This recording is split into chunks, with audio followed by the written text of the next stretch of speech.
Senador Jinggoy Estrada dinalaw sa kulungan si Jojo Nones. Narito ang buong detalye.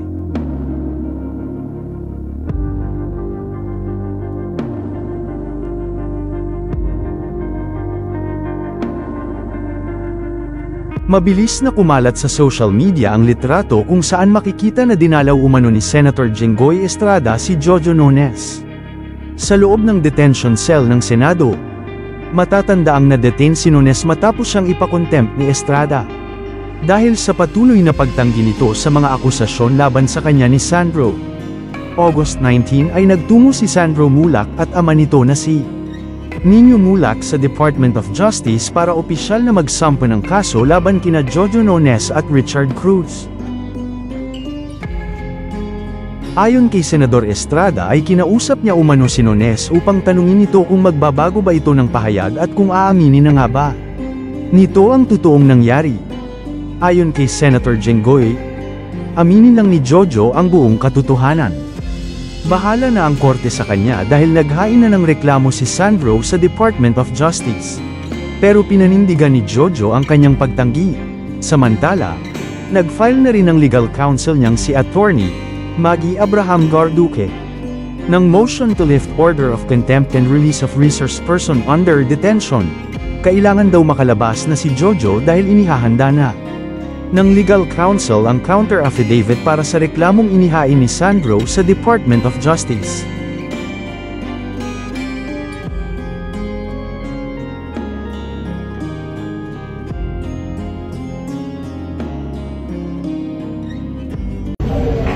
Oh, Mr. Nones, inoferan mo si Nino Mulak, the father, ng financial contribution sa charitable institution of his choice. Hindi po, Your Honor, ang context ay for settlement. For settlement? Wala pong ganong, wala pong ganong context, Your Honor. Ano yung context na yun? Nandun po kami kay, nag-meeting po kami sa tulong po ni Luis Anedroson. Pagkwentuhan lang po kung saan po siya. No, did you offer Mr. Mulak, father, financial contribution in any charitable institution of his own choice? Did you? Yes or no? Your Honor, it wasn't one offer. Did you? Yes or no? Your Honor, because it was in the context of the... Yes or no? Did you offer? Your Honor, kasi I did not... Yes or no? Your Honor, material po kasi yung context, Your Honor. Did you offer? Yes or no? It wasn't po in the context of settlement, Your Honor. Alam mo, May we allow them to finish? no, you don't talk. You just give advice to your client. Did you offer? Yes or no? Not po in the context of settlement, Your Honor. Mr. Chair, I move to find this person in contempt. And even Ms. Annette Roson po clarified that po in a public post, and she said po that we did not offer any settlement, nor did she broker any settlement po. I'm just asking you a very simple question, answerable by yes or no. The answer po is no, Your Honor, because it You wasn't did not offer. It wasn't po an offer. You did not offer, It huh? wasn't You did po not an- offer. It wasn't po an offer, Your Honor. Ano klase yun? Napag-usapan po siya, nadaanan po siya sa usapan, and then nagaling po siya sa charity event. So, napunta po doon yung conversation, Your Honor. Sinungaling ko dito. Scriptwriter ko na. Sandro, and you still deny na wala kayong ginawang masama dito sa bata? Nakipagkwentuhan lang. Yes, Ninyo? Yes, Your Honor.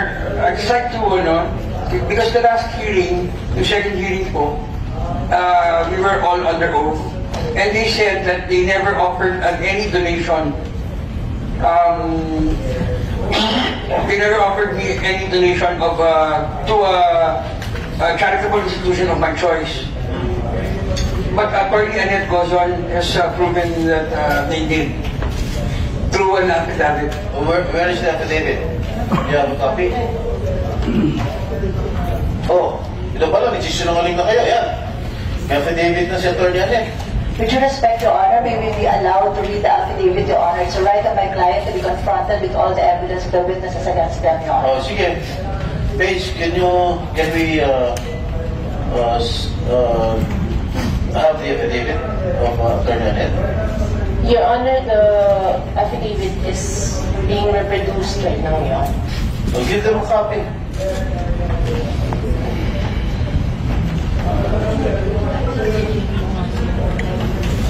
Suspend lang muna po natin yung session. Pwede muna po kayong kumain.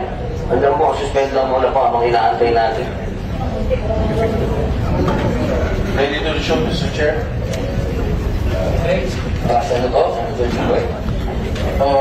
Mr. Nones, I assume that you have already read the affidavit that was duly signed by Atty. Annette, the Vice President of GMA7. Yes, Your Honor, please, my client will answer the question. No, let your client answer, not you. We submit to that, Your Honor. But I would just like to... The legal counsel is here only to give legal advice to your client. we submit to that, Your Honor. My client will answer it. Assessment on the affidavit, Your Honor. No, I was asking you a while ago if you offered Mr. Nino Mulak financial contribution to any charitable institution of his own choice, and then you denied it. Now here comes the affidavit signed by Atty. Annette, who I think this person is very credible. Here comes the affidavit signed by Atty. Annette saying that you indeed offered financial contribution to any charitable institution of his choice. Can you say? Your Honor, upon review po of the affidavit po of Ms. Annette Lawson, nowhere in the affidavit that she mentioned po that there was an offer of settlement, Your Honor. In fact, she mentioned only the donation to the charitable institution after she put after the paragraph where she put that she said that Mr. Nino Mulak came from a previous scheduled charity event or five, Your Honor. So it supports our statement earlier, Your Honor, that it was part of... Basahin mo ngayon number 5. Number 5. That Mr. Jojo Nones, I'll just read it for you. That Mr. Jojo Nones mentioned in that meeting that if Mr. Nino Mulak would want, they can donate to a charitable institution of Mr. Nino Mulak's choice. Number 6, that Mr. Nino Mulak declined. Number 7, that Mr. Nino Mulak stated that he wants to pursue the HR case against Jojo Nones and Richard Cruz. Oh. Maliwanag na maliwanag. Dito sa affidavit, na magsisinungaling ka. Hindi po, Your Honor, kasi context po is material po. Hindi ka nagsisinungaling. I was asking you, did you offer any financial contribution to any charitable institution? No offer po of settlement, Your Honor. I did not ask if it's a settlement or not.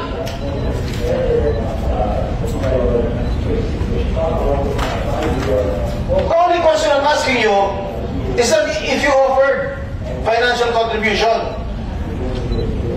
I did not say it's a settlement. You're putting words into my mouth. Mr. Chair, I move that he be cited in contempt. Mr. Jojo Nunes, naiintindahan niyo po ba yung motion na kayo po ay patawan ng contempt? Opo, Your Honor, pero with all due respect po, Your Honor, nag-explain Wala na, sisumaling ka na eh. Alam mo, Jojo, alam mo, hindi kita kilala. Kahit matagal na ako sa showbiz, hindi kita kilala. Pero, huwag naman ganun. Ha? We are here trying to know the truth, ferret out the truth. Eh, patuloy ka nagsisinungaling dito sa amin. Talagang, isasad ka namin in contempt. Maliwanag na dito sa affidavit. Maliwanag na sinabi ni Sandro. May drugs pa involved. may sexual harassment na involved. Hindi lang nga sexual harassment eh, assault eh. Dahil pinagsamantalahan niyo yung bata, pinag-take niyo ng drugs, tsaka niyo pinagsamantalahan. That is a, what do you call this, drug-induced sexual assault? Tama ba yung sinabi ko, attorney? FBI. Kawawa na yung bata. Pinag-drugs yun ha, kinalay niyo pa. NBI? Sir, Your Honor, good afternoon po. There was an allegation po na sniff po siya ng drugs before the alleged na pang-aabuso po. Continue denying. Continue denying it. Oh, Mr. Jojo, Sergeant at Arms to Mr. Chair. sasagot po ba kayo? Iyan pa rin po ba ang sagot po ninyo? Yes po, Your Honor. Sumasagot po kami. These are allegations po. Mismo po si Attorney Canales po, sinabi niya po, allegations na po. We deny po the allegations. Okay po, there is a motion to cite Mr. Jojo Nones in contempt. Without any objection, the motion is approved. So ordered. Meron pong motion para patawan si Jojo Nones ng contempt. Dahil wala pong nag-object, pinapalagan po ito at pinag-uutos. Sergeant at Arms? Bring him to the detention cell.